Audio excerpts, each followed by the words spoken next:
for 3 periods like this. Okay, remember that we'll just meet each other on Teams for 1 hour so that I can answer any of your questions that you are not very clear when you read the textbook and when you watch the lecture video. Is it clear to you? Okay, and also there are some small changes on the LMS system. They clear the small courses, the small classes. Okay, so you will have to join this course 130837. Okay, that is the code of the class. Okay, and in this course, in this class, you will be merged with another class of mine. So there will be a very big group of 2 classes studying at the same time on LMS system. You see my point? Em hiểu chỗ này không? Tức là ở trên LMS người ta đã xóa đi những cái lớp con rồi và bây giờ chỉ còn một lớp to thôi. Lớp to này là merge, là ghép mấy lại một cái lớp ngữ âm nữa của cô. 2 lớp sẽ học cùng với nhau vào cái khoảng thời gian đó. Và em ở trên LMS em sẽ không tìm thấy cái lớp nhỏ nữa mà em sẽ phải vào cái lớp to này. Nội dung rồi everything, tất cả các thứ thì cũng easy như là cái lớp con kia. Chỉ có điều là cái lớp này là merge 2 lớp con vào với nhau thôi. Và sau 4 tuần quiz, sau 4 tuần học trên LMS, sau 4 tuần blended learning, chúng ta lại quay trở về các lớp con và sẽ lại gặp nhau ở trên Teams như thế này, như bình thường. Ok. Và hết cái buổi ngày hôm nay ấy, thì hãy mở cái phần files ở trên Teams ra ấy, là cô đã upload cái PPT slide của cái buổi học trước lên trên đấy. Bọn em vào đấy để xem lại cho cô là ở trên LMS system thì mình có những nhiệm vụ gì nhá. Ở trên LMS system thì mình có những nhiệm vụ gì để làm cho nó đúng hạn. Được chưa? Alright. So that's all about the quiz and the LMS system. Now we will move on with the lesson today.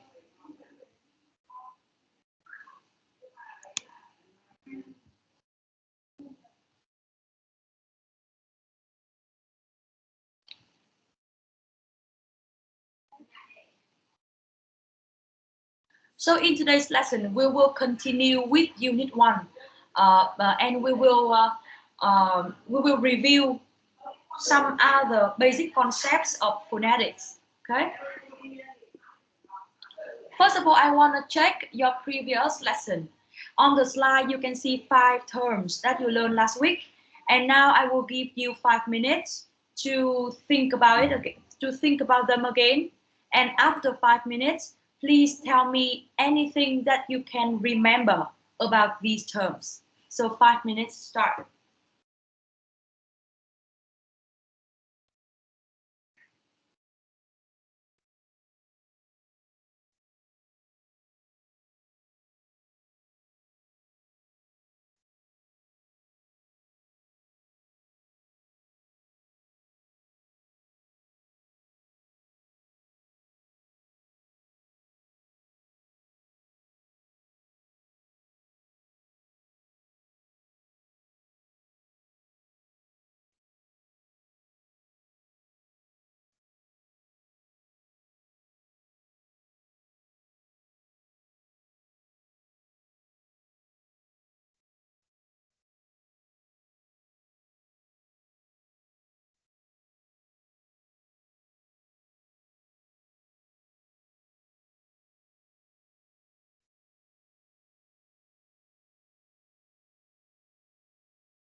Hello? Are you ready? Class, are you ready? Can anyone tell me about the phonology?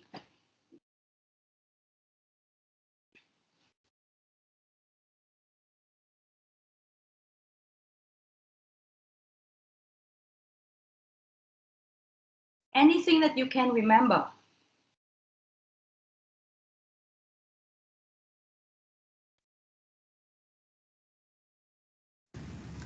So, phonetic is a study of the production, perception, and analysis of speech sounds. How about phonology?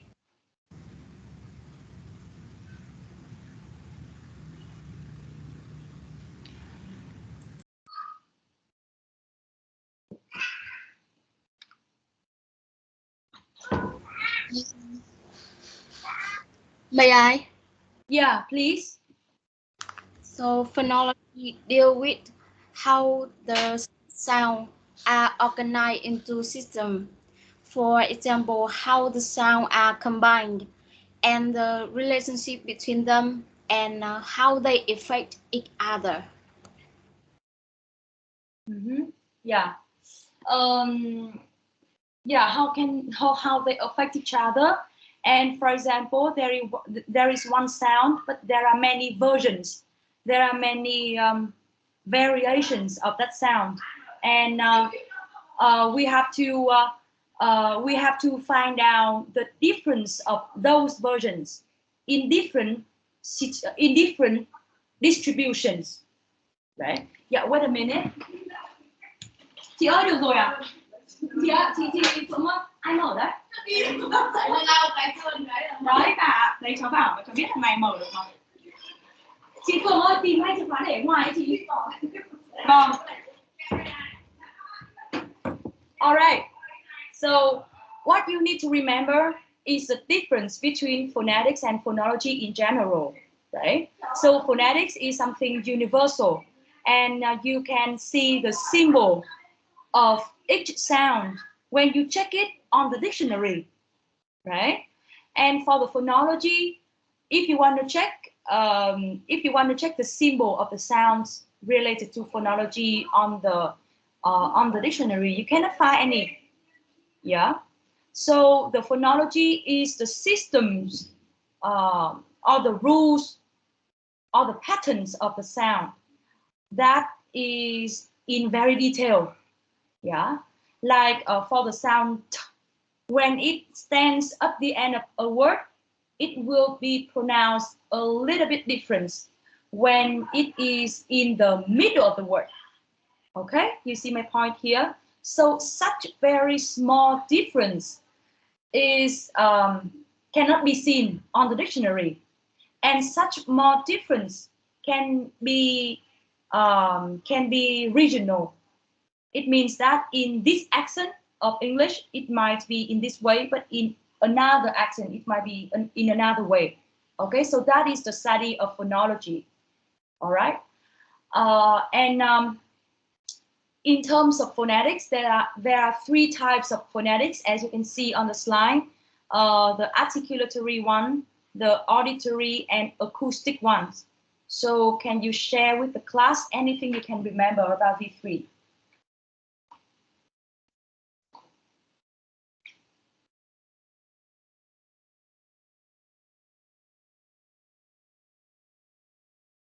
Hoàng Nguyên. Hoàng Nguyên, please.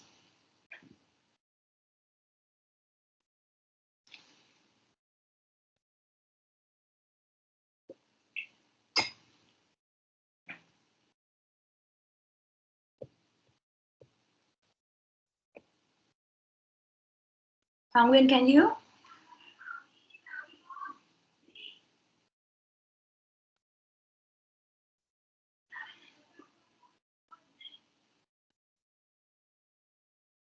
Nguyên, you have any idea? Hà Kiên.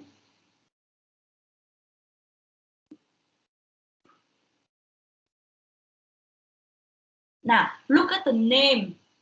Look at the term. Look at the name of the term. And you can feel it. Okay? For example, auditory. Auditory is related to the hearing.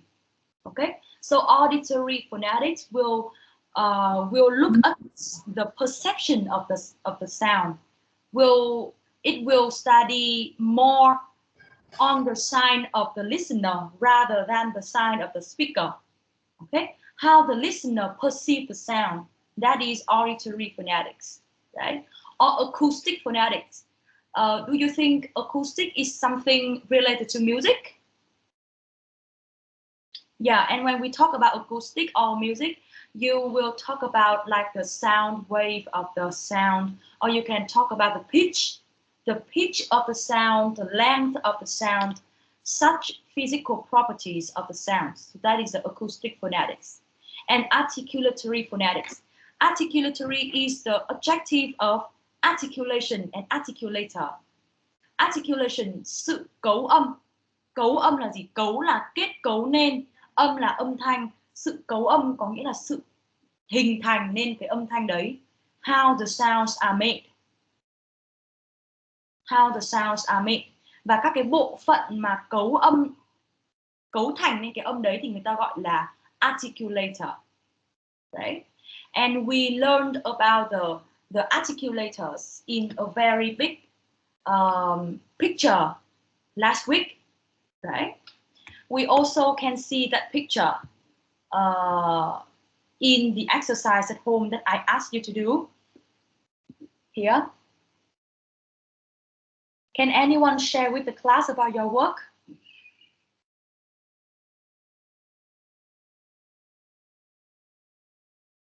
There are two clear parts. The second part is the tongue, and the first part is the rest. So we will talk about the rest first. Starting from the outside, we have the two Lips. The two lips. Okay. So number one will be Upper lip. upper lip. Number 8 will be Lower lip. lower. Okay. And what is number 2? Number 2 is front teeth.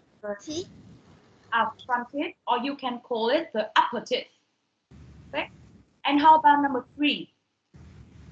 Number 3 is the alveolar ridge. Alveolar ridge. Very good. Number 4. Number 4 is the palate.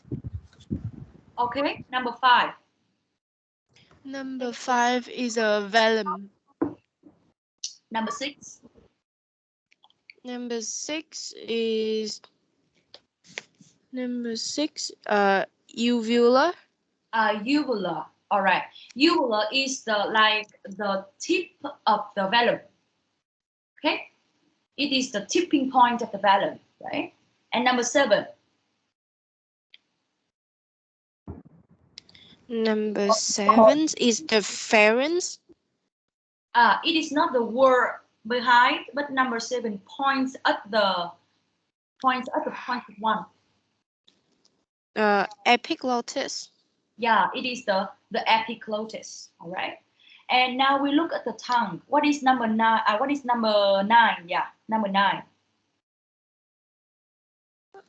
Lower teeth.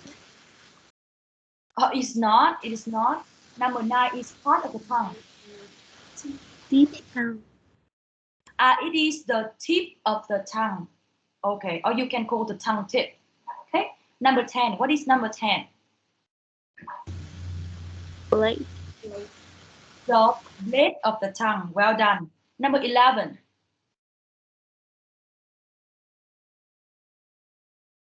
Front. Front of the tongue. Very good. Number 12. Body. Body of the tongue. Very good. Number 13. Back. Back of the tongue. And number 14. Root.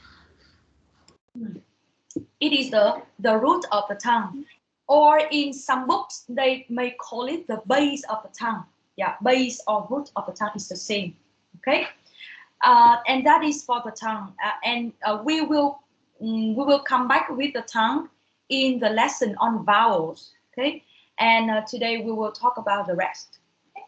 Mostly about the rest. And all right. Today we will review the aspects of speech sound, and you can see on the slide there are 4 aspects: the S-stream mechanism, the state of the vocal cords, the state of the vellum, the place and the manner of articulation. Okay, so first of all, the S-stream mechanism, right? Anyone can tell me what is the S-stream?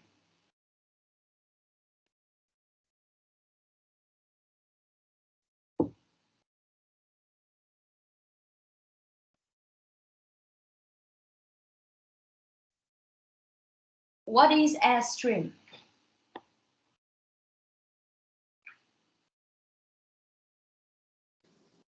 The air that goes through the pharynx. The air that goes through the pharynx. Okay, so basically, if you look at the name, you can see that air stream is the stream of air. It is the flow of air moving from somewhere to somewhere. Okay, and you can see that the air is the thing, not the air, I'm sorry, the flow of the air is the thing that creates the sound. So in order to know the articulation of the sound, we need to know the flowing of the air. Where does it start from? Where is its source? Yeah, where is the source of air, and how does it move? Okay, so we call it the airstream mechanism. Okay, cơ cấu luồng hơi. Airstream is luồng hơi. Yeah, the stream of air, the flow of air. Okay, so now I want you to open your textbook, page 9. Page 9.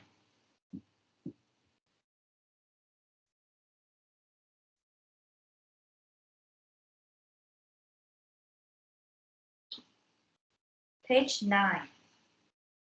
Okay, and please read the part about airstream mechanism in the textbook for me. Okay, I will give you 7 minutes in total. Please have a look at them, and yeah, and then I will have some questions for you to better understand this part. Okay, but read it first.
Have you finished?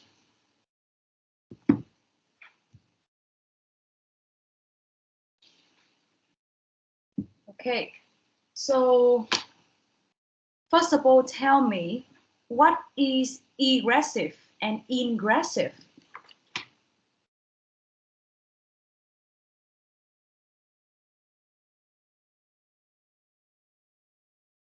What is egressive and ingressive?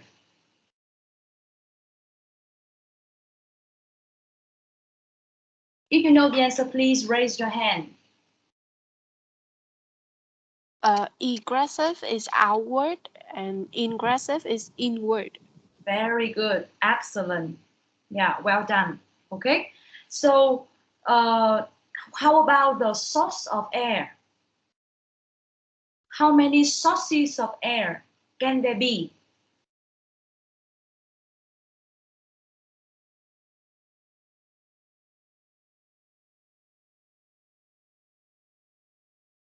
How many sources of air can there be, and what are they?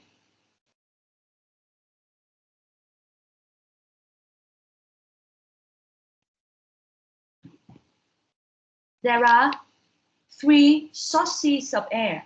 The first one is air start from the lungs, right? From the lungs.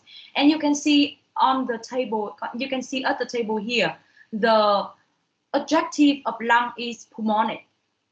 So if the air start from the lung, we have the pulmonic airstream mechanism. Okay. If the air starts from glottis, we have glottalic airstream mechanism. Glottalic is the adjective of glottis, and velaric is the adjective of velum. Okay, so there are 3 sources of air, from lungs, from glottis, and from the velum. So 3 sources of air together with egressive and ingressive. In total, it creates 6 airstream mechanisms, right? Egressive pulmonic, egressive glottic, egressive velaric, and the same for ingressive, right? However, if you look at the table more closely, we do not have the combination of ingressive and pulmonic. We also do not have any combination of egressive and velaric. So in total, we just have four types of airstream mechanism. Okay, now can you tell me what airstream mechanism does English belong to?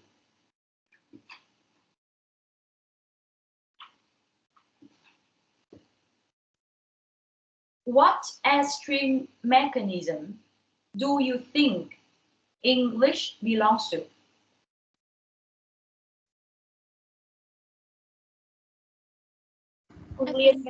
Yes. Pulmonic egressive. Egressive pulmonic. Okay, so it means that the air will start from the lung and it moves outwards the opening of the mouth, right? Okay, very good, perfect. Okay, so we stop here. Please enjoy a 10-minute break, and we will come back at 10:18. Okay, please have a break.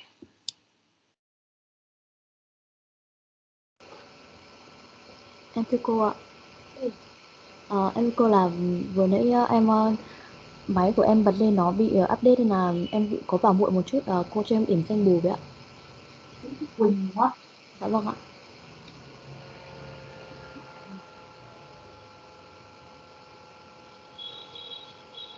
Ok em. Em cảm ơn cô ạ. Đấy là lớp mình như vậy, còn thiếu bạn Thuận Anh thôi nhỉ? Ok em, bạn Thuận Anh có đi học không? Đến giờ này mà vẫn không nhắn gì. Cô ơi. Có à? Thì vào lúc nào đấy? Dạ. Vào lúc nào đấy? Em vào từ đầu giờ, em nhắn cô ở trên kìa cô. Đâu? Mình xem nào. Cô ơi, kéo xuống qua em rồi cô ơi. Lương Nguyễn Thuận đây hả? Vâng ạ. Ok ok. Ok ok ok em. Bạn nào mà bị vào muộn này, bạn nào mà mạng mẽo trục trặc làm sao mà phải vào muộn hay không điểm danh được thì các em cứ chủ động type vào cái chat này giống như bạn Thuận Anh nhá. Ok, let's have a break. Em chưa cùng gì. Mình có lập một cái nhóm ở trên Facebook ấy, nhóm của lớp mình ấy, thì mọi người có thể join vào đây nhá. Hy vọng là mọi người kiểu mình học online ấy, mình có một cái sự gắn kết gì đấy ấy. Thay vì là mình cảm thấy học online xong kiểu ai làm việc đấy rất là rời rạc ấy, thì mọi người có thể join vào cái nhóm này nhá. Nhóm của lớp mình thì nếu mà có thông báo hay là có vấn đề gì thì mọi người có thể trao đổi trên này.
10 minutes is over, class.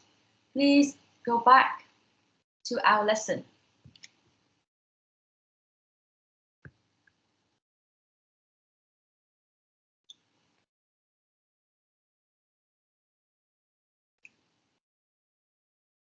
Nguyễn Mai Anh, are you back? Yes. Vũ Thu Hà, are you back? Yes. Nguyễn Phương Linh. Nguyễn Phương Linh. Dạ. Okay, good. Thanh Uyên, are you back?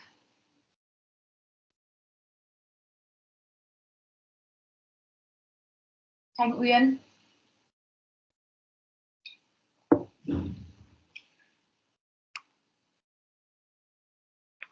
Uyên, please come back.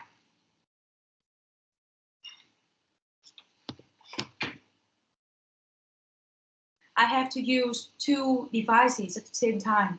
One to show you the screen and one to check your attendance and your messages on group chat.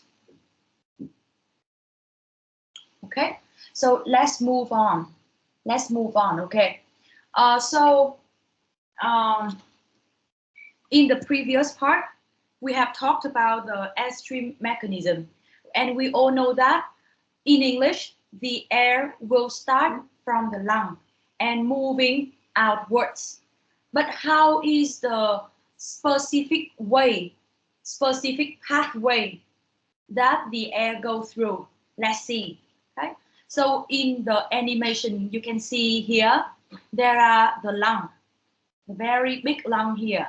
So the air will start from the lung and goes up a tube or a pipe here. And we call this pipe trachea. Trachea. Okay? And another name of trachea is the windpipe. Windpipe. Wind là gió, pipe là cái ống, windpipe là khí quản. Khí quản, windpipe. So the air will go through here. And here we also have the larynx. And if you can remember from the last time lesson, I have told you that larynx is also called thanh quản in Vietnamese. Okay, so basing on the names here, you can see that the air goes through the trachea. But a trachea is just the air. When it goes through the larynx, it starts to make the sound here. Okay, so that's why the larynx is called thanh quản. Cái vị trí mà nó quản lý âm thanh, cái luồng hơi ấy, khi mà đi qua trachea thì nó vẫn chỉ là cái luồng hơi thôi, nó giống như là một cái cơn gió thôi. Thế nhưng mà khi mà đi qua cái larynx này, do cái cấu tạo đặc biệt của cái larynx, thì khi nó đi qua cái larynx này, nó mới bắt đầu tạo ra âm thanh. Những cái bộ phận đầu tiên để tạo ra âm thanh là xuất phát từ cái larynx này. Okay, so that is the larynx. And above the larynx, we have the nasal cavity and the oral cavity, as we learned from last week. And the oral and the nasal cavity come up together to make something called the vocal tract. I will type the word in the chat. The vocal tract. So vocal tract means oral and nasal cavity. Okay, so you can see the production of the sound will go through 3 steps. The first step is that it starts from the lung and goes to the trachea. The second step is that it goes through the larynx. And the last step is dealing with the vocal tract or the oral and nasal cavity. Okay? And now let's zoom in the animation and we will look the larynx. We will look at the larynx in more detail. Okay? The larynx here. Larynx anatomy. Giải phẫu. Okay? larynx anatomy. And the first picture is the larynx anatomy from the front view. The second picture is from the side view. And the last picture is from the above view. So they look from above. Okay, so look at the first picture, okay, and look at the red box. Look at the red box. Okay, look at the red box and tell me what is the name of the red box.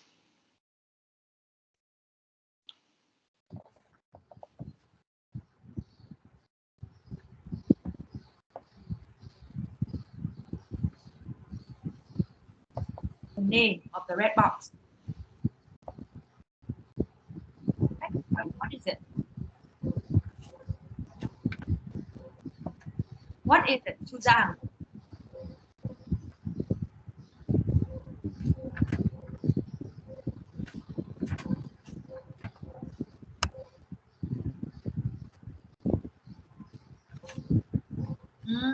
Okay, somebody said that it is the Adam's apple.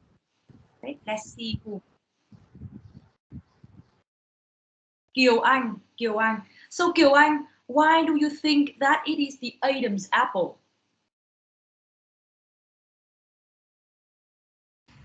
Because I see it have a curved shape. It has a curved shape, or we can say it is a V shape. Okay, it is a V shape. All right, it is a V shape, and the name of this part is called the thyroid cartilage. Thyroid cartilage. Cartilage là cái sụn. Okay, thyroid cartilage. Okay, so you can see that in front view, it looks like a V shape. And if you look at the side view, the second picture, you can see that it is something raising from the neck. Okay, and Kiều Anh, you are exact. It is the Adam's apple, right? It is the Adam's apple. And the Adam's apple here is the thing that you can feel very clearly about the larynx, right? So the larynx is your neck, and the Adam's apple here at the middle of the larynx. Okay, and if you are male, if you are a boy, you will feel the Adam's apple much better. All right, because it will be bigger than the female's Adam's apple, right? And for a boy, you can also feel the V shape of the thyroid cartilage more clearly than a girl does. Okay, so the second red box here in the second picture, we have another red box. What is it? Epiglottis. It is the epiglottis, right?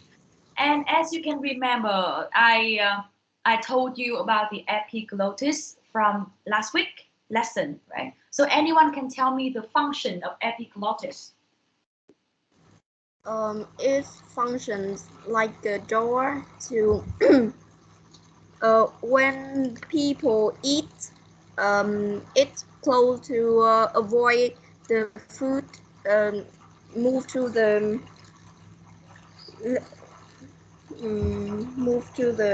larynx. Okay, very good. Well done.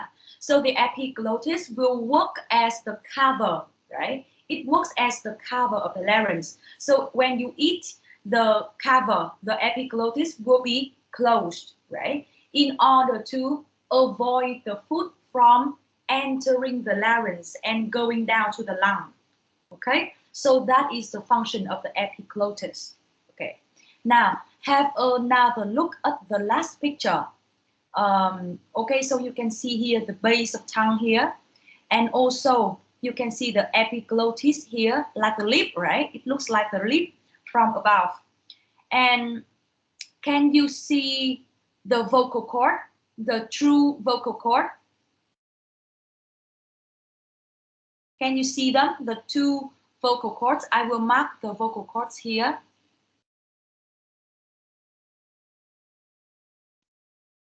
Yellow. Okay, this is the vocal cords, and you can see that the two vocal cords they together make something like a hole, right?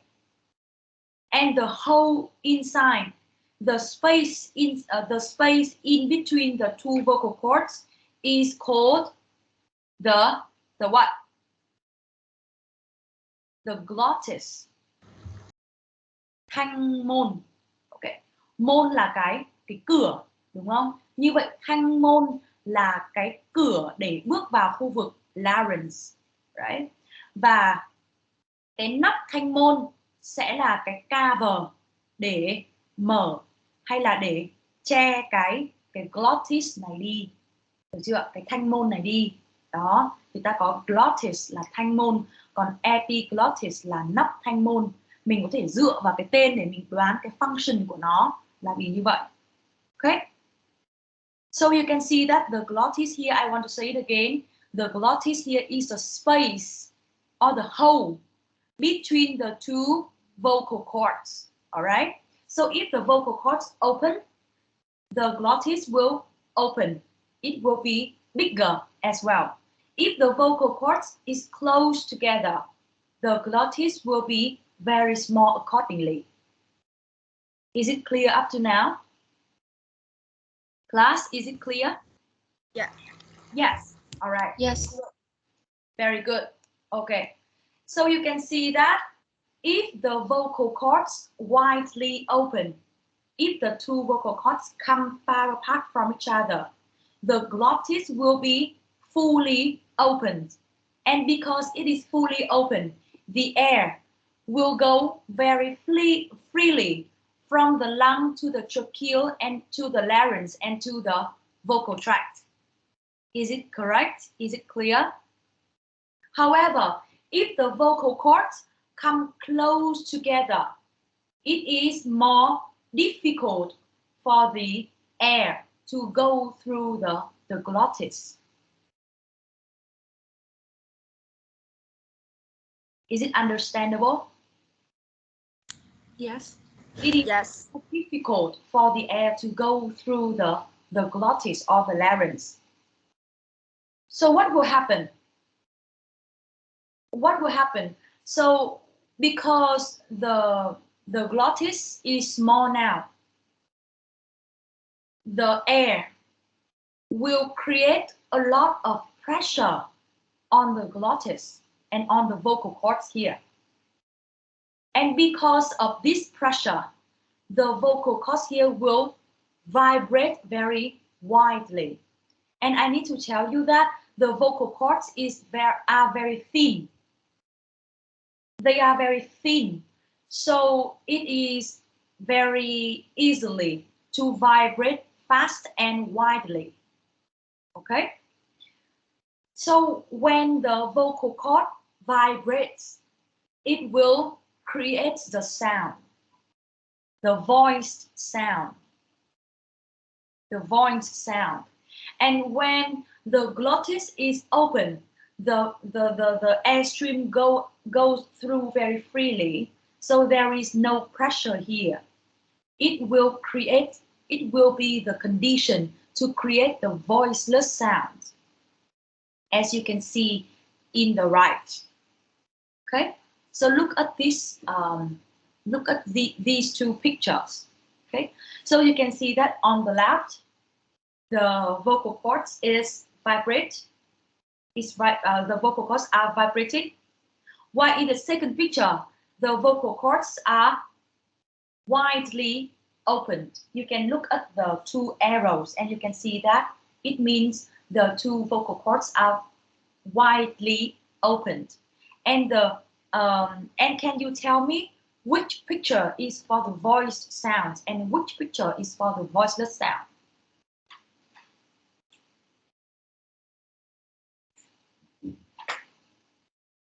The last picture is for voice sound and the right is voiceless.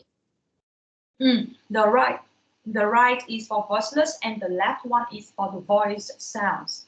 Okay, perfect. Perfect. Okay, and you can also imagine the vocal cords, or another word is the vocal folds. You can imagine the vocal folds are like the windows. Okay, the windows. So imagine that we have the window.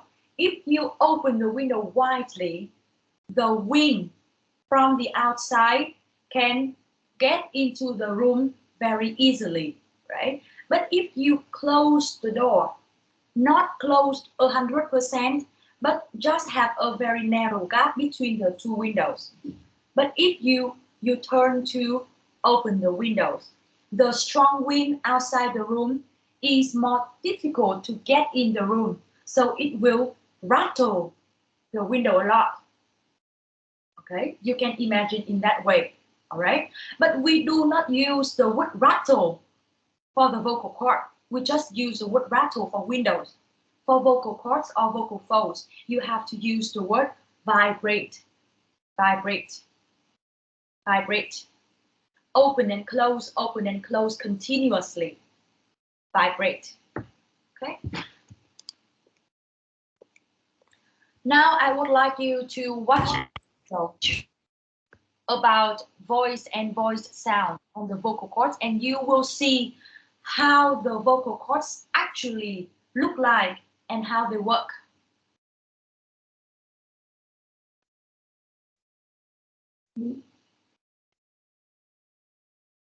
Welcome to Performance Voice Solutions for Division of Northside ENT.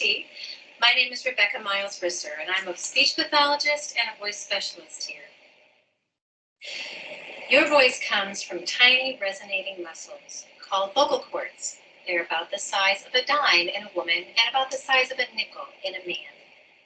Your vocal cords vibrate very quickly, 120 to 240 times per second in contact. Yeah, you can see that she said the vocal cords vibrate very, very quickly, from 100 and something to 240 times, right? Conversation, the human eye can't track that. Video stroboscopy works like slow motion photography. It allows us to look at the vocal cords while they're vibrating and find ways to help them move normally again. When your vocal cords move normally, you have a clear voice.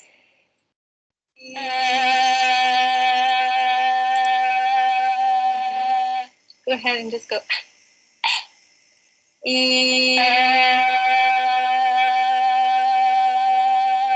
So here you can see that the singer is producing the sound.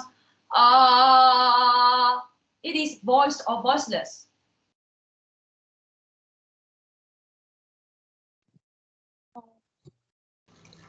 It's voice. It is voiced or voiceless. Sorry, can you say it again? It's the voice. It is the voice sounds. Can you tell me why? Because it makes the vocal cords vibrating. Because it makes the vocal cords vibrate a lot, right? So it is the voiced sounds. And also you can see that the voiced in Vietnamese we call it hữu thanh, tức là có âm thanh, right? And the voiceless we call it vô thanh, tức là khi mình nói cái âm đấy thì nó như kiểu là mình whisper với nhau ấy, mình thì thầm ấy. Ví dụ như là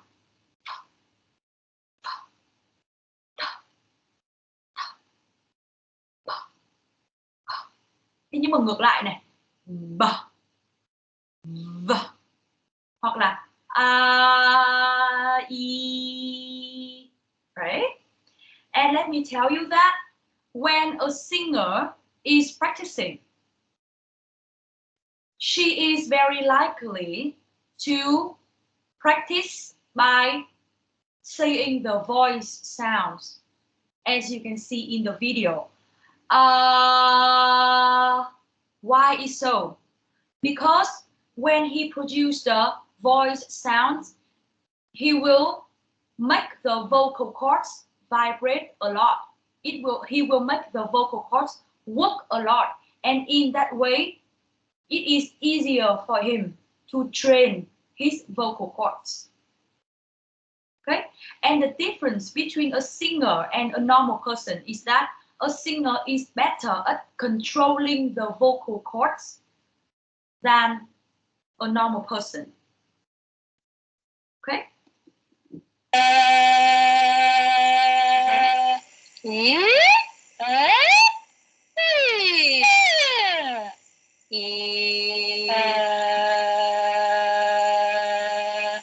another thing that you can see here is that when this singer make a higher voice, make a higher sound, the vocal cords vibrate more widely, vibrate faster than when she produced the lower sound. Right?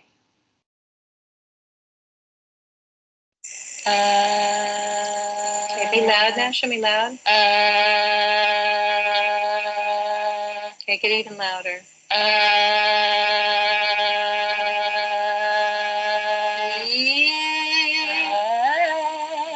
Right there, good. Yeah, can you see it? Right. I think that is enough for this video. Okay. And now we look back to the voice and voiceless sounds on the slide. And you can see that when we compare and contrast the voiced and voiceless sounds, for the voiced sounds, there are 3 points to remember. And for the voiceless sounds, there are also 3 points to remember. And it means that there are 3 criteria to compare and contrast the voiced and voiceless sounds. And you should remember these criteria very, very exactly and very, very carefully. Because later, when you take the test, and for example, if the test asks you to compare and contrast voice and voiceless sounds, if you copy this table, you do not have 100% of the mark. If you want to get the full mark, you need to provide the criteria to compare it to compare the two as well. For example, the first point for the voice sounds, the vocal cords come close together, and for the voiceless sounds, the vocal cords are drawn apart. So what do you think is the name of this criterion?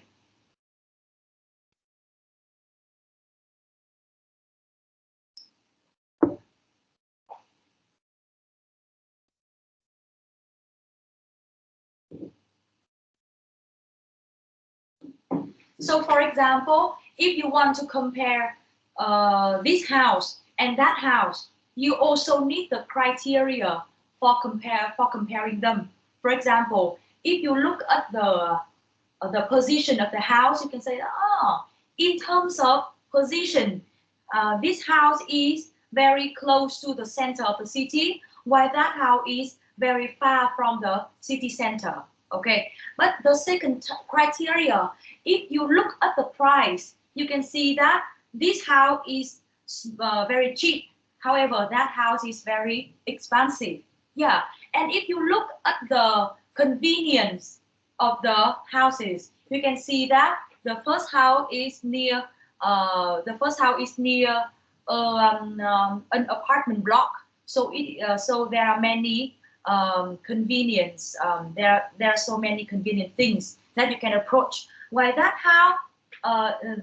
house lives in a very small lane, small alley, and there is not much convenience for you to enjoy.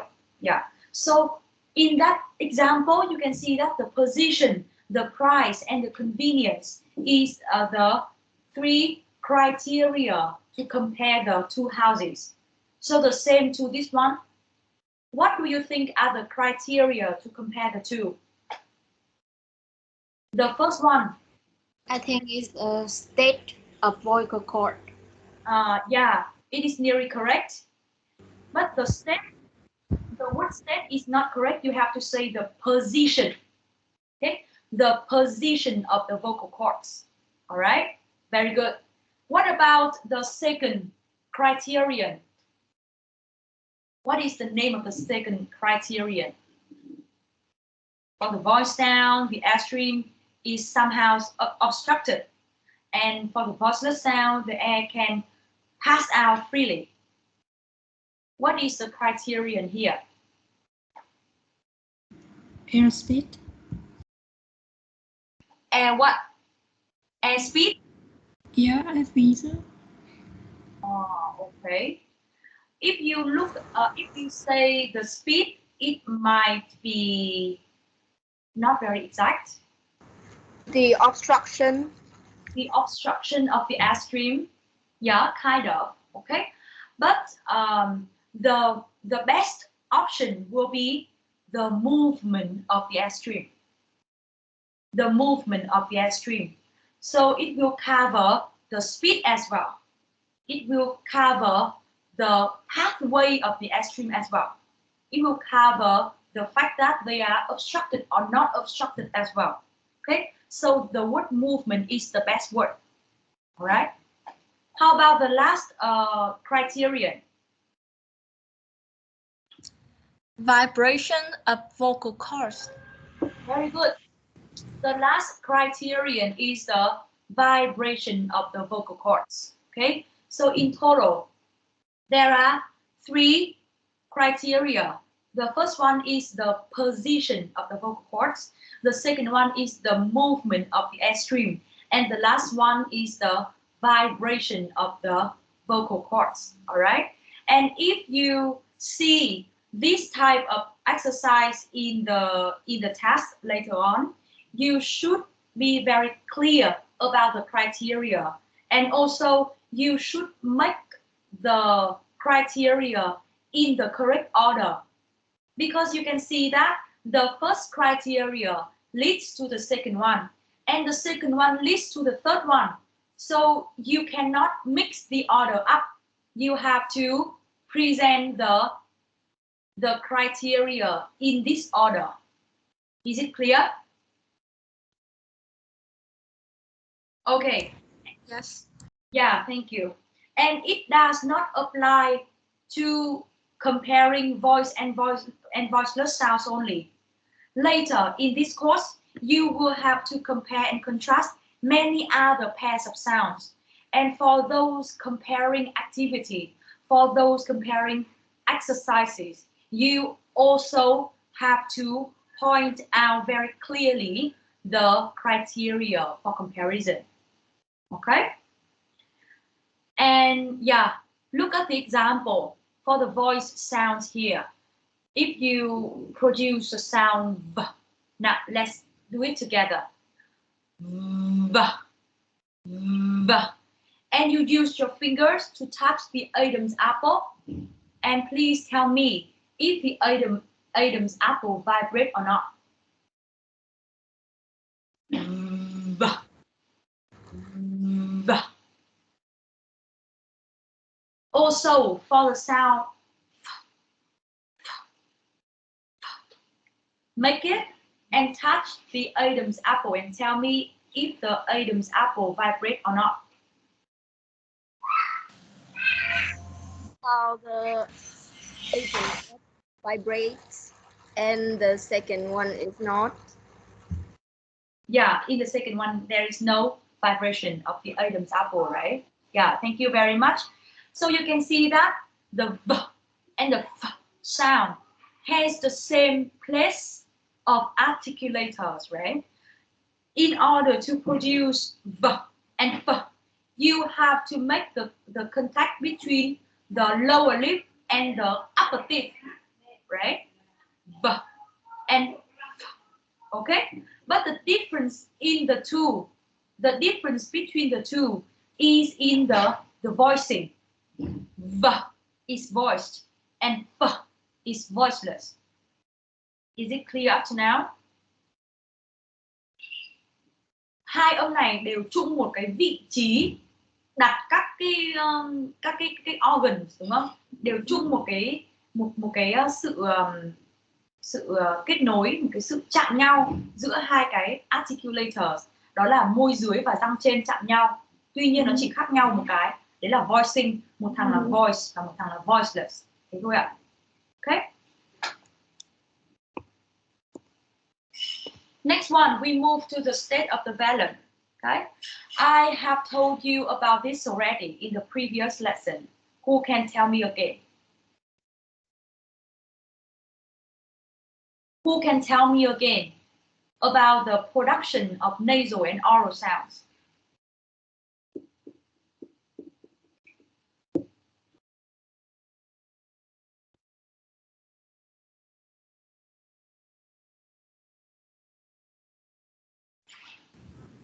So with the nasal articulation, so airstream have two directions.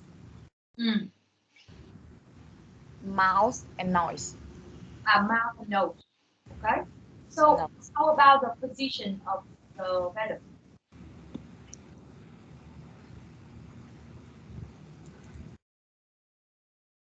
In the first picture, what happens to the vellum?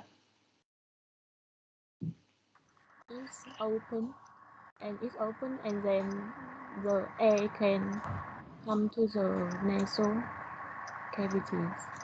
Okay, so in the previous lesson, in order for you to better understand, I told you that the vellum here is like a door, right? So for the wood door, you can use open and closed. But for vellum, you cannot use the wood vellum and closed. You have to use lowered or raised. So tell me, for the left picture, the vellum is lowered or raised?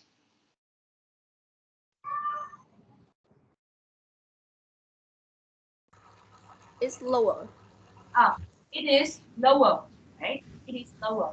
So you should say that in order to produce the nasal sounds, the vellum has to be lower, okay? And when it is lower, the airstream can go mostly through the nasal cavity, because at this time the nasal cavity is open, right?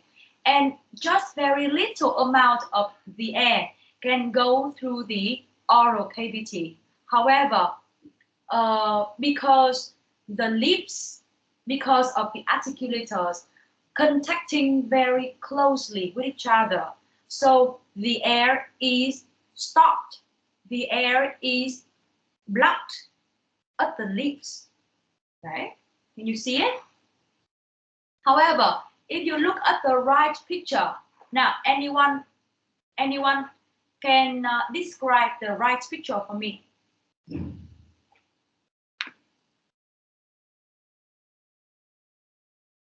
Who can? Thu Hương, please.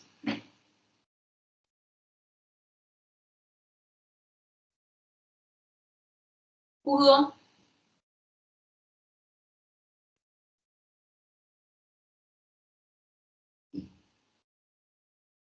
Hương.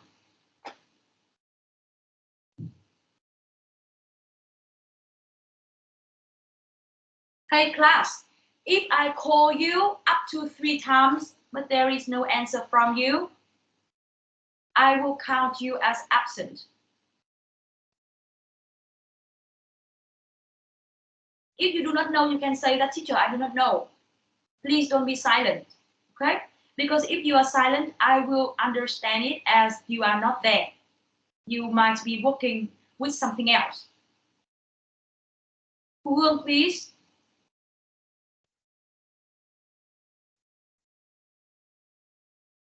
Thu Hương.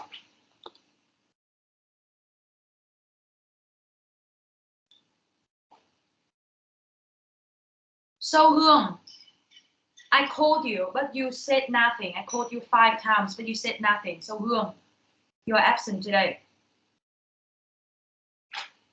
Thu Hương. Yeah, I can see Phương Thảo, right? Phương Thảo, can you? Phương Thảo or Phương Linh? Phương Linh ạ. Phương Linh. Okay.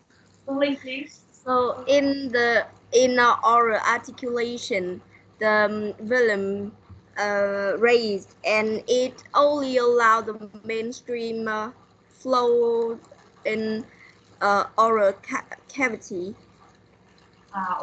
Okay. So the airstream here can have only one path to go, which is the oral cavity, because the nasal cavity is totally 100% blocked. Okay. Okay, good job. Now, so tell me, how many criteria are there for comparing and contrasting oral and nasal sounds?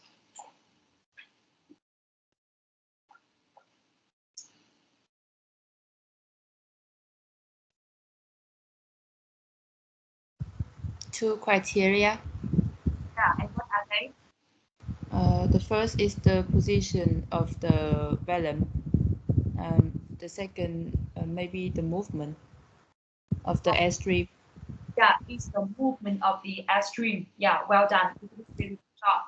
And also you can see that the nasal sound, there are only 3 nasal sounds in English, which are n, m, and ng. Okay, so you hold the air a little bit and then you release very quickly. Okay, n, m, and ng. Okay, try to do it for yourself.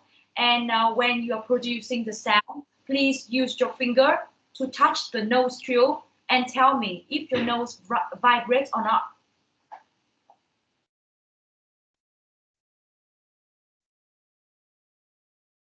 N, m, ng. Okay. So if your nose vibrates, it means that you are doing it correctly. If you cannot make your nostril vibrate, it means that you are making the n and m and ng sounds in Vietnamese. That is the difference between the nasal sounds in Vietnamese and English. In Vietnamese, we will say n, n, n, n. It seems like we are trying to making the sound long. But the problem here is that in English we should hold the air, the flow of air in, and we only release in the sound very quickly, very fast. Right? And you can see that there are only 3 nasal sounds, so the rest of the sound will be oral. So most of the English sounds are oral. Only 3 of them are nasal. Okay? Now I want you to watch another video about nasal and oral sounds, and you will see very clearly how the sounds, how the airstream moves.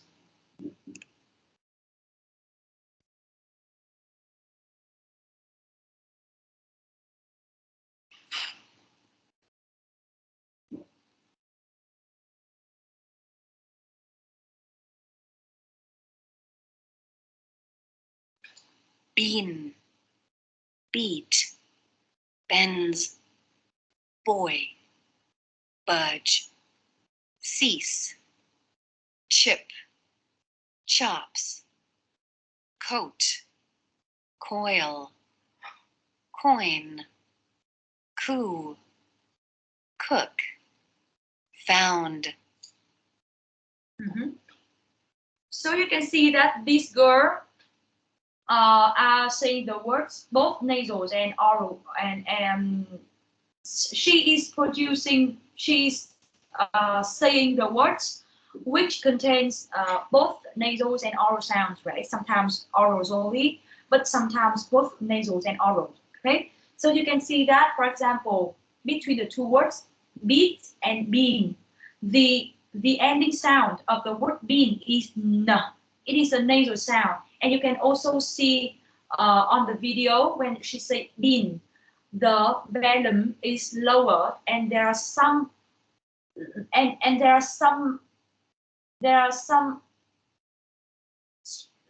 airstream going through the nose. Okay, but for the word beat, there's no air going through the nose. Okay? You can look at it again. Bean, beat. Yeah, you can see the difference between bean and beat, right? Okay. Is it clear up to now, everyone? Yes. Okay. Is there anything that you do not understand?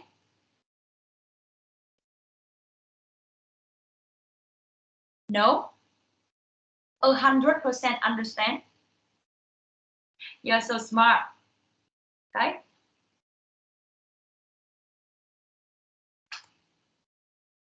All right. So now talking about the state of the velum. Sorry. Talking about the last part of today's lesson. which is the place and the manner of articulation. So I have told you that the organs, the speech organs in the oral and the nasal cavity is called the articulators. Okay, it is called the articulators. I want to go back to this line. Yeah. So up to this point, you can see that the lung has done its job, the trachea has done its job, the larynx has done its job, and now we talk about the nasal and the oral cavity. I mean, we talk about the articulators in the oral and nasal cavity, or we call them the vocal tract. Okay, so yeah, here there are two types of articulator. The first one, active, or you can understand the word active as mobile or movable. The second type of articulators are the passive type, or non-mobile or unmovable. Okay? And now I list out here some articulators, and please categorize them into active or passive articulators.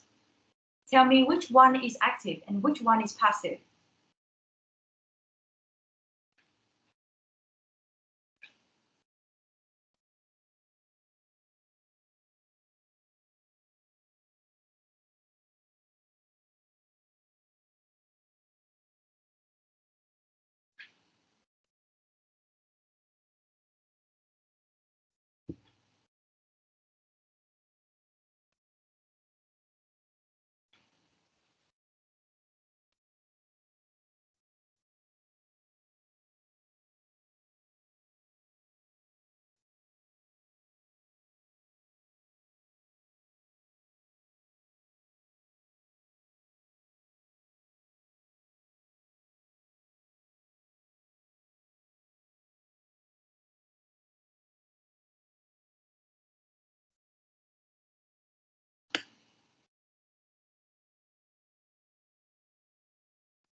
Do you have the answer? Yes. Yes. Yeah, please share with me. The lower lip and the tongue are the active articulator, and the rest, upper lip, teeth, the roof of the tongue, the pharynx wall, are the passive articulator. Okay, articulators. Yeah. All right. Thank you so much. Who else? Who have any other ideas?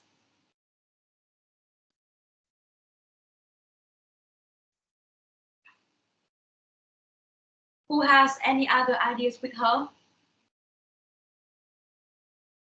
I think the pharynx wall is active articulator.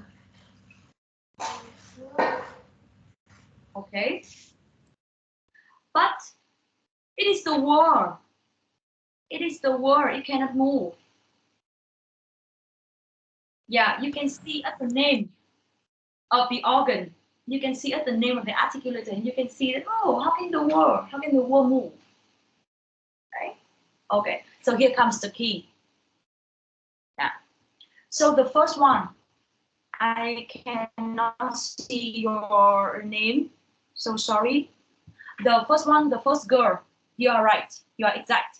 The active articulators include the lower lip and the tongue, while the passive articulators are the rest, okay, because it cannot move. Okay. And please tell me about the position, the relationship between the active and the passive here. Which one is above which one?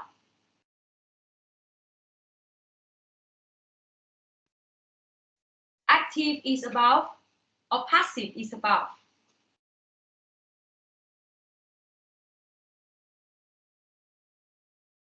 Trong hai cái loại articulators này thì loại nào ở trên, loại nào ở dưới? I think active is the highest point, and High and passive is low. yes.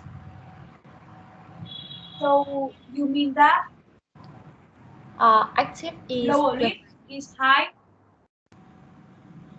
the other way round, right? Ngược lại đúng không? yes. Bây giờ ví dụ em nhìn nhá, cái lower lip này là active này và cái upper lip là passive này. Thế em thấy thằng nào trên thằng nào? Passive. Passive. Ở trên đúng không? Yeah. Bây giờ hãy nhìn vào cái đám mà roof of the mouth đi. Đã gọi là roof là phải ở trên rồi đúng không? Thế cái đám roof of the mouth này nó có ở trên cả lower lip và cả cái tongue không?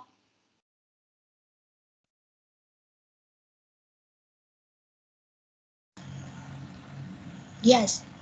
Okay. Thế còn cái pharynx wall thì nó cũng là cùng một cái trục với lại cái roof of the mouth. Đó. So you can say that the passive articulators is high and the active articulators is low. Okay? So why do we need to say that? Because I want to tell you about the relationship between active and passive articulators. Okay? So one is high and one is low, all right? And when one active articulator touches one passive articulators, they will create a gap or a distance. For example, when you produce a sound m. Now tell me, what is the active articulators here and what is the passive articulators in this case? When you say the sound m.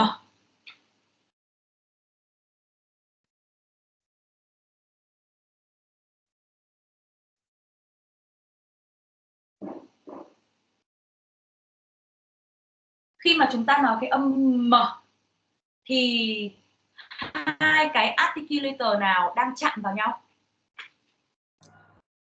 Lower lip, upper lip. Yeah, that is the lower lip and the upper lip, đúng không? Thế bây giờ mình nói về cái gap giữa hai cái này đi. Thì cái gap đấy là zero, hay là gap đấy là small, hay là wide, hay là very wide? It's zero. It is zero, right? Okay, good. Okay, leave it there. Now we talk about another sound, which is. So here, when you say which articulator is touching which articulator? The upper teeth and the lower lip. The upper teeth and the lower lip. Okay. And now tell me about the gap between them. Zero? The gap or narrow? is narrow. It is a very narrow gap. That's why the airstream, when it goes through this very narrow gap, it creates a hissing sound. Hissing sound tức là những cái âm mà như kiểu là xì ấy, như kiểu là đây chính là hissing sound, because the air goes through a very narrow gap. Okay, now leave it there. Look at another sound, which is w. W. W. Now tell me about the gap. Is it zero or narrow or wider? Wider. Wide. It is wider. So that when you say this sound, W, you can feel that the air goes quite smoothly, right? Without very little obstruction, right? Okay, so you can see that the distance or the gap between the two articulators, it goes from nothing, zero, to narrow, to wider, and maybe very wide. Okay, and you can see the relationship here is up down or left right.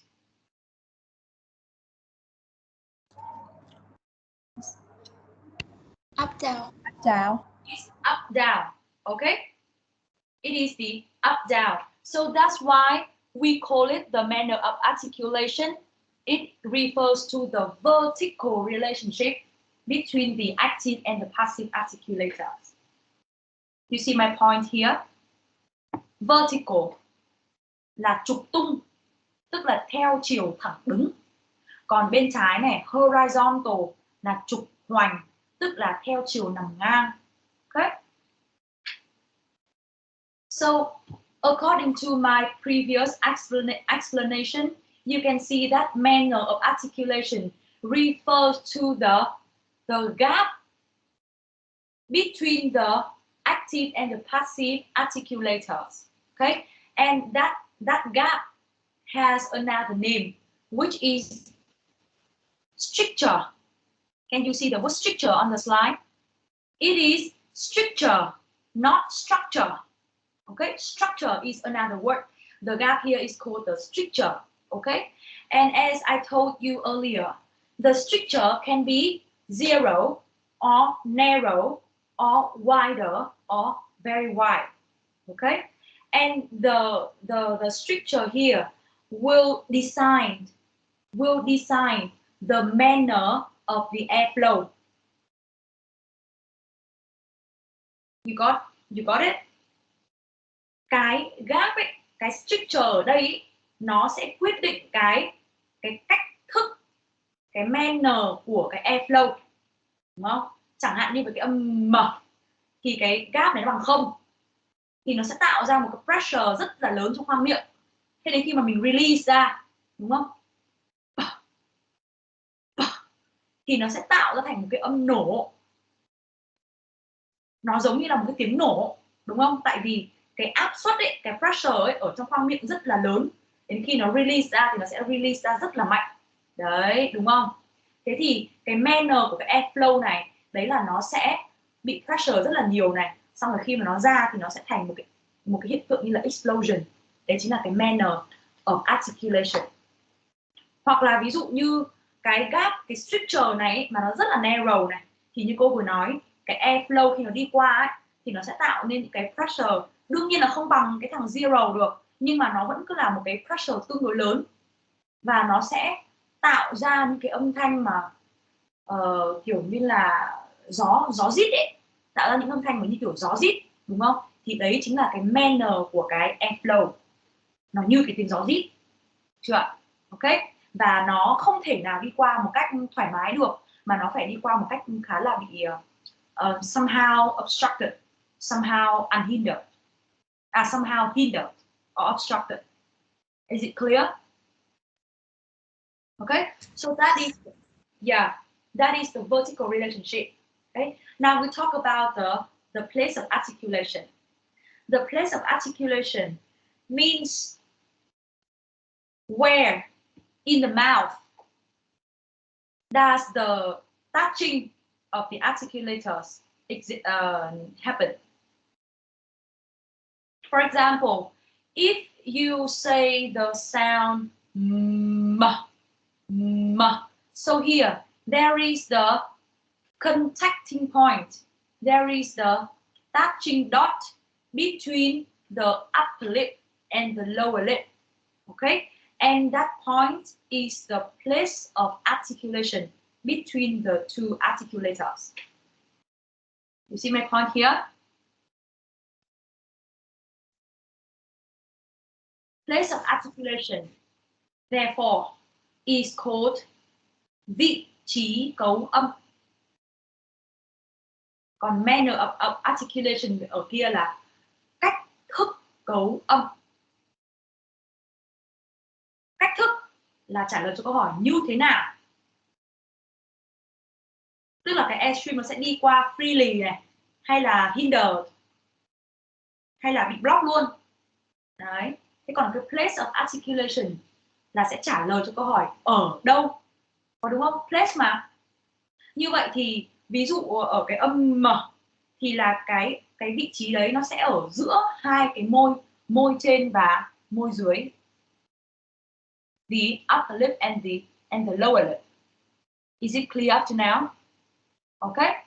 And if you in that way make other sounds, you will see that the contacting point between the articulators, we will make up a horizontal line.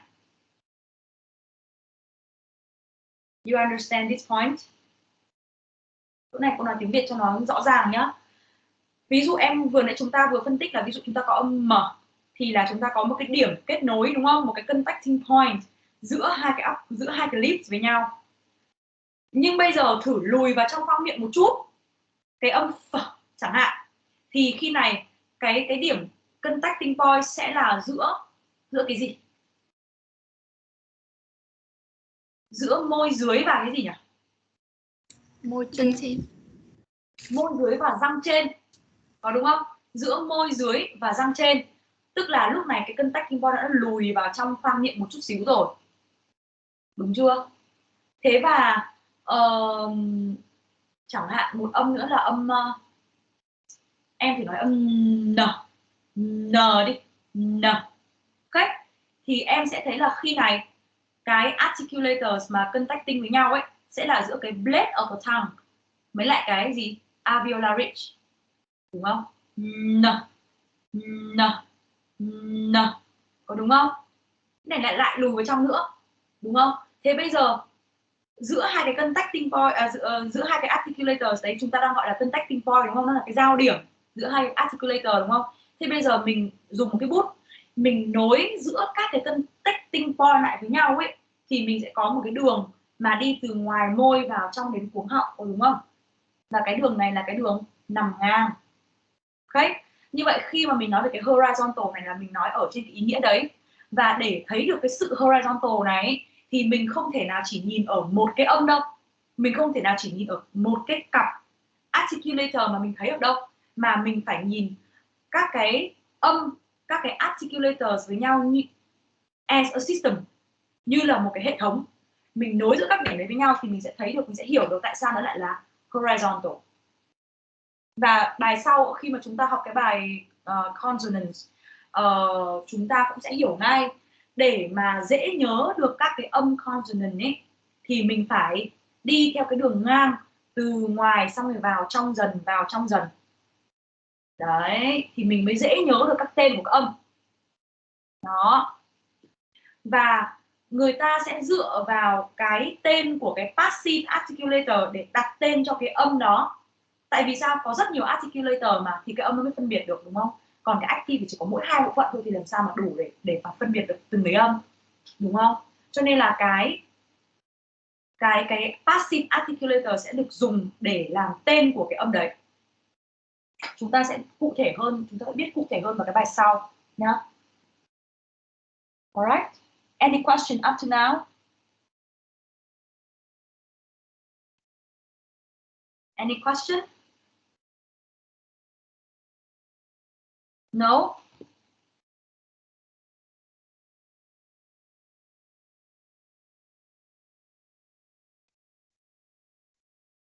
Okay, so we talk about the classification of the speech sounds. So very clearly you can see that English speech sounds are classified into vowels and consonants, right? But for each group, how can we categorize the consonants? And how can we categorize the vowels? Of course, we will talk about it in more detail in the next lessons on the LMS system. But I will talk about it very briefly.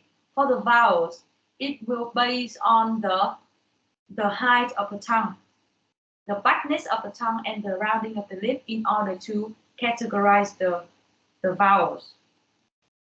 And for the consonants, we will use the voicing, place, and manner as the main criteria to classify them.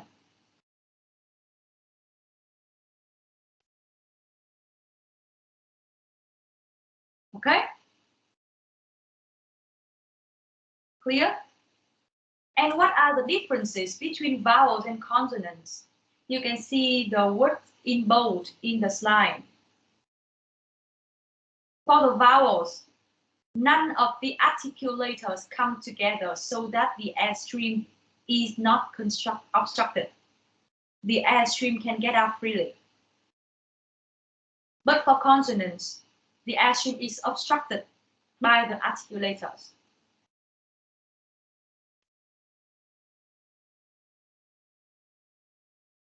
Clear here? Yes. Yes. All right. Thank you. Okay. Another aspect that we might look at is a suprasegmental structure. Okay. Suprasegmental, it means that it is a high level. It is a higher level than the segment. The segment is the sound. Okay. So here we have the stress and intonation. And again, you will learn about it in detail later at the end of the course. Okay. Now, in summary,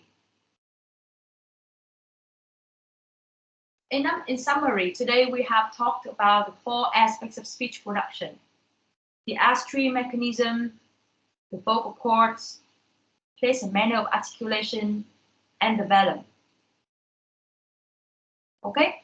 Now, I would like you to take out a piece of paper and copy this diagram into that paper. And I will give you 15 minutes to go back to the lesson and tell me anything that you can remember about these 4. Okay? Okay, I will share with you this line so that you can look at it individually. Okay? And again, please use the slide and what you can remember, what you can note down from my lecture in order to summarize the lesson, in order to fill in this diagram. Is it okay? It is like the mind mapping. All right.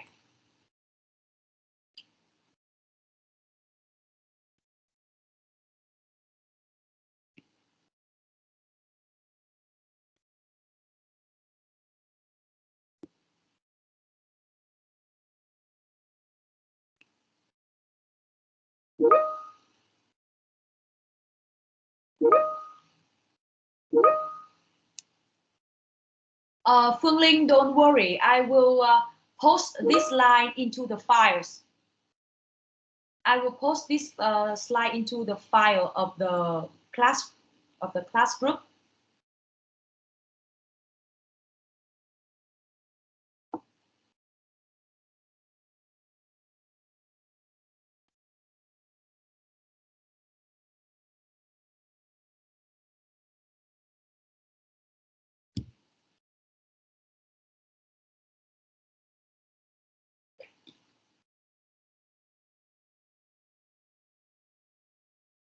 Can you see the slide now?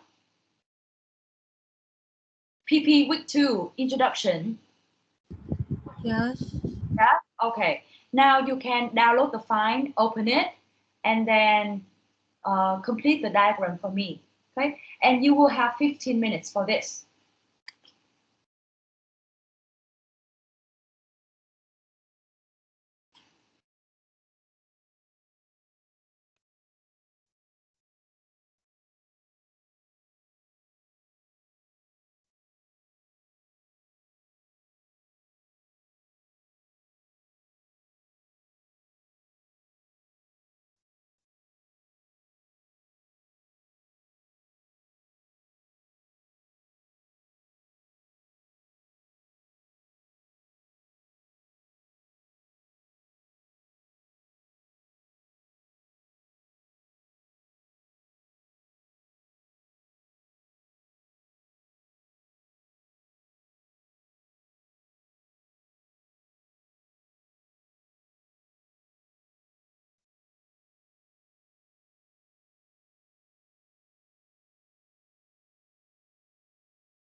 Em ơi, cô thấy có bạn Hương đúng không? Bạn Thu Hương bảo là lúc mà cô gọi thì mạng của em chập chờn không nghe thấy, đúng không?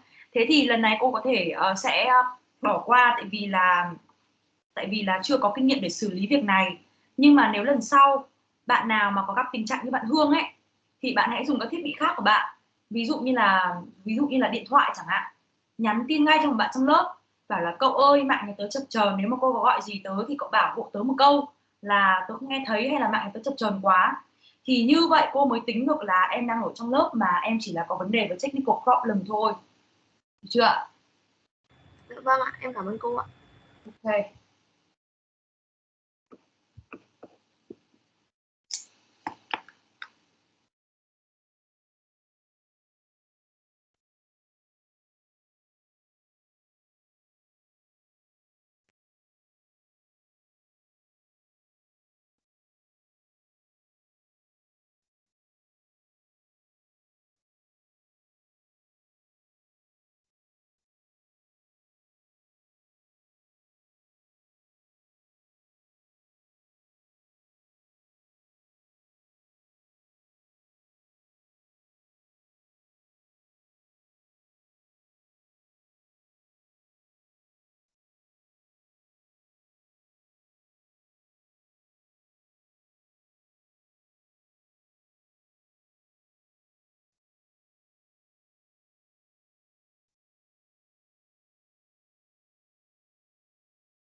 Class, when you finish your diagram, please use your mobile phone to take the picture of it and share it on the chat.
Okay, I can see the first diagram by Thao.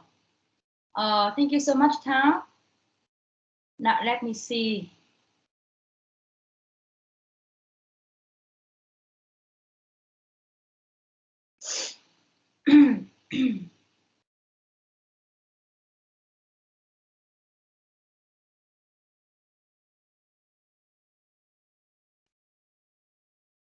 The vocal cords, creating voiceless sounds, voiced sounds. Okay, vocal cords drawn apart, close together. Good.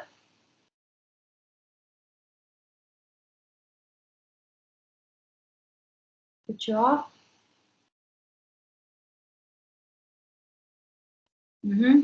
But how the S-stream mechanism is also categorized based on egressive and ingressive.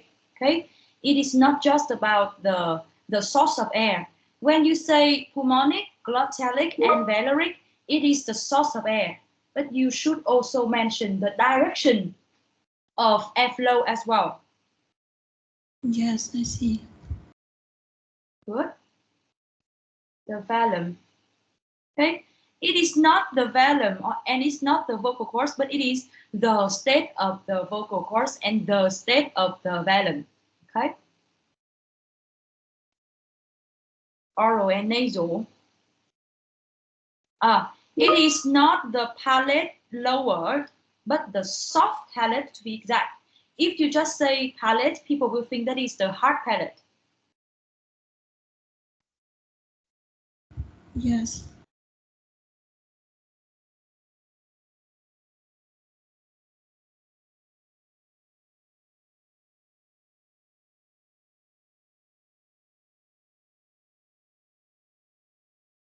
And it does not lock off the oral sound, but it is the oral cavity.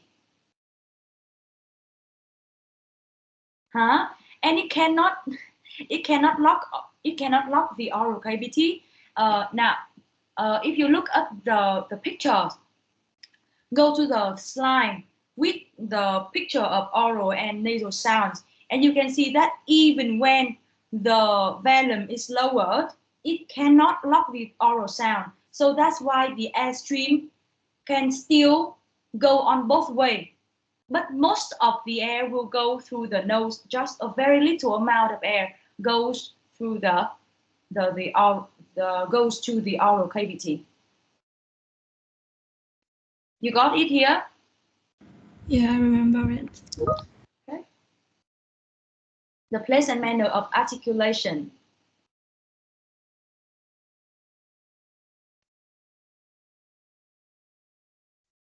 Active, lower lip and tongue. Passive, the rest. Okay. Place of articulation, horizontal relationship, and manner of articulation, vertical relationship. Okay. Yeah, because it is just a diagram, so you do not need to write much, but bear in mind the true meaning of horizontal and vertical. Okay?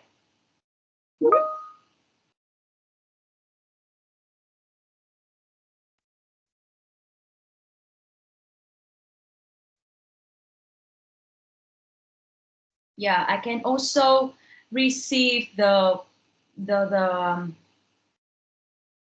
work of Huyền Trang, Trinh, Trúc Nhi, Thu Hương, and Huyền, and Thu Trang. Okay, nice.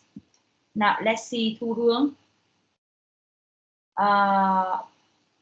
Aspects, the vocal cords, voiced and voiceless sounds. Okay, balance, oral.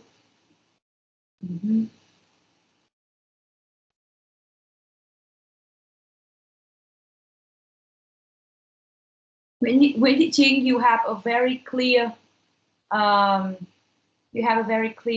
writing. Monique, Valerie. Haha. Okay, Trinh, please look at the airstream mechanism.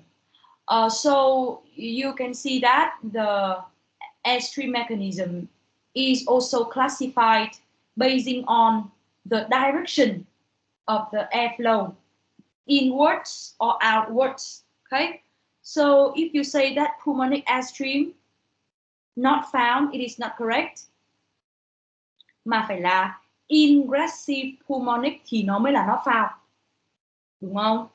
Tức là ở đây chúng ta có một cái bảng mà có một cột này, có 3 cái cột, có 2 cái cột và 3 cái hàng ở đây, đúng không? Thì cái loại airstream mechanism ấy nó phải là sự kết hợp giữa cái cột và cái hàng, đúng không? Ví dụ như là ta có là egressive pulmonic, hoặc là egressive glottalic, hoặc là egressive velaric, đúng không? Tương tự như vậy với cả ingressive. Chứ còn nếu mà em nói là the airstream mechanism mà chỉ đề cập đến mỗi pulmonic, glottalic và velaric thì mới chỉ được một nửa vế thôi. Em hiểu chỗ này không Trinh?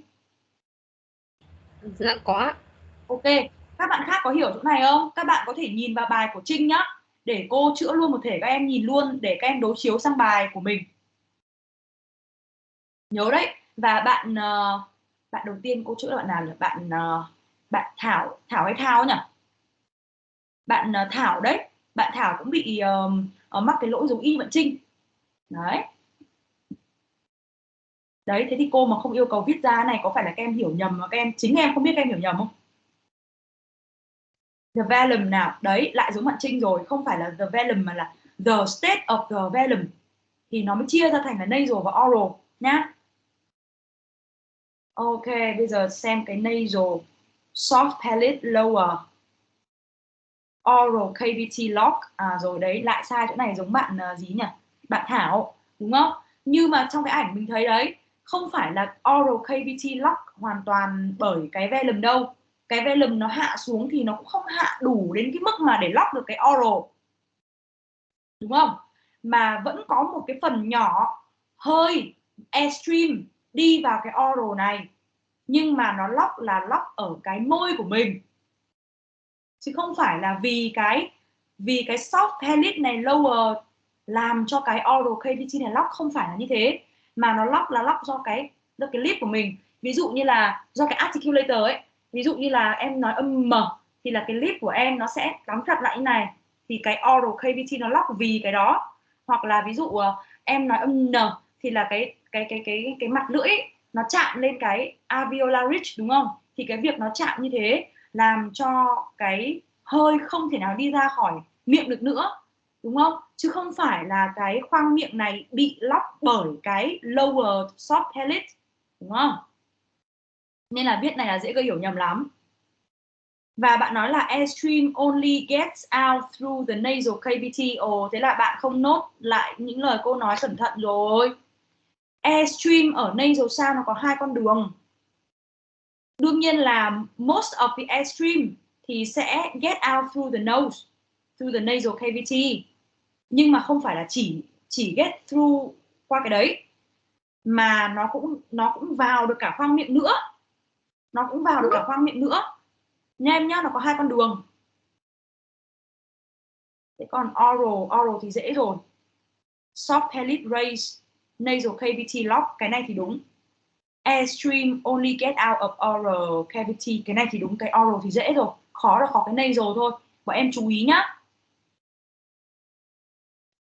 Và khi mà mình viết cái chữ raise và chữ lower thì mình phải có ed để thể hiện cái sự bị động của nó, đúng không? Cái soft palate bị raise này, cái soft palate bị lower này. Đấy. Nào, vocal cords, voice and voiceless. Ôi rồi ôi, voice này là sai rồi. Voice thế này là giọng nói à, phải là voice ed nha em nhá.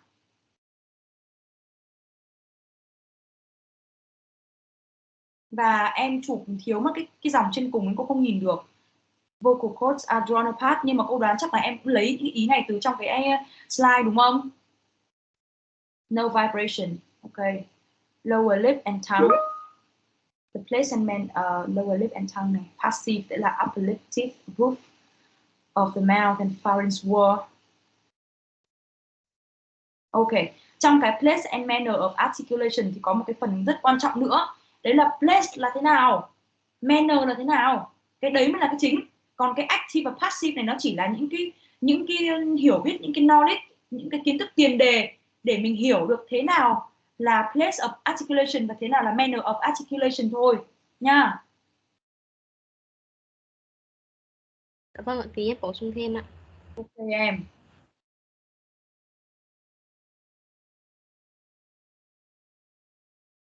Đó, ôi dồi ôi, bạn nào cũng bị sai cái chỗ airstream mechanism. Các bạn đã hiểu cái chỗ airstream mechanism sai như thế nào chưa? Các em mới chỉ đề cập đến source of air mà các em quên hẳn một cái vế là egressive và ingressive. Egressive sẽ là cái air nó go from the lung and outside and outwards. Thế còn cái ingressive sẽ là từ somewhere ở phía ngoài của cái luồng hơi và đi vào bên trong. Đấy, nhớ cái direction của nó nữa.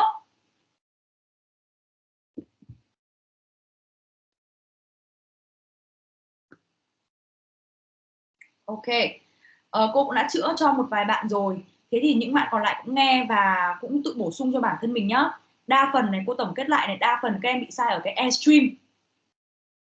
Đấy, với lại có ai mà hỏi mình là tiếng Anh là thuộc cái loại airstream mechanism nào thì mình cũng đừng có nói là pulmonic không nhá, mà mình phải nói rõ ra là egressive pulmonic. Đấy, rồi. Hai nữa là các em hay sai ở cái chỗ mà nasal sound ấy, thì nhìn rõ lại trong cái hình đi. Ở nasal sound thì không phải là cái oral cavity bị locked bởi cái velum đâu nhớ. Luồng hơi vẫn đi lên hai con đường, một là oral và một là nasal, nhưng chỉ có điều là khi mà mình phát âm những cái âm nasal, ví dụ m hay là n hay là ng, ví dụ thế, thì là cái articulators ở đây ý, nó touching với nhau 100% thì nó thành ra là cái hơi không thể nào thoát ra được khỏi cái oral cavity, đúng không? Nhưng mà vẫn có một phần hơi nào đấy đi vào cái khoang đấy.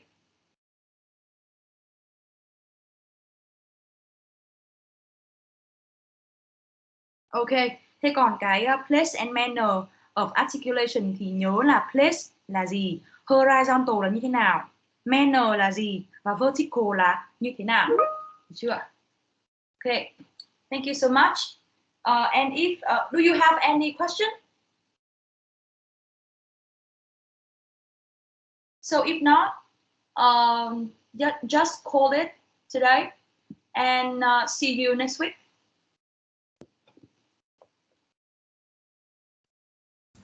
Goodbye, teacher.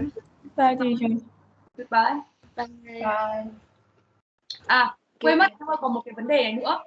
Sorry, đấy là về bài tập về nhà nhá. Đấy là bọn em làm nốt cho cô. Bọn em làm nốt cho cô các cái bài tập của Unit 1. Đằng sau Unit 1 ấy, nó có các cái follow up exercise đấy. Cả lý thuyết, cả bài tập ấy, cả thực hành ấy. Thì em làm hết cho cô nhá. Làm hết cho cô những cái bài tập này. Khi mà đi thi là người ta sẽ lấy từ đây đấy. Cho nên là cố gắng hoàn thành nhá. Thế còn về nhà này, làm homework này, cộng với lại là đọc cái text về Unit 2. Từ tuần sau trở đi, trong vòng 1 tháng tới là chúng mình sẽ học LMS. Và em hãy cố gắng là check những cái tin của cô ở trên Teams, ở trên LMS kịp thời để chúng ta follow những cái bài học ở trên cái nền tảng đấy nhá. Ok.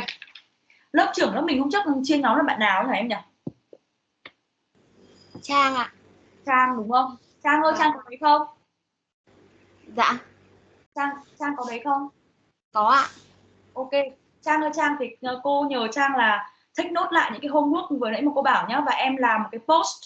Em làm một cái post lên trên cái phần post của cái nhóm Teams này. Đấy, để các bạn cùng theo dõi để remind các bạn.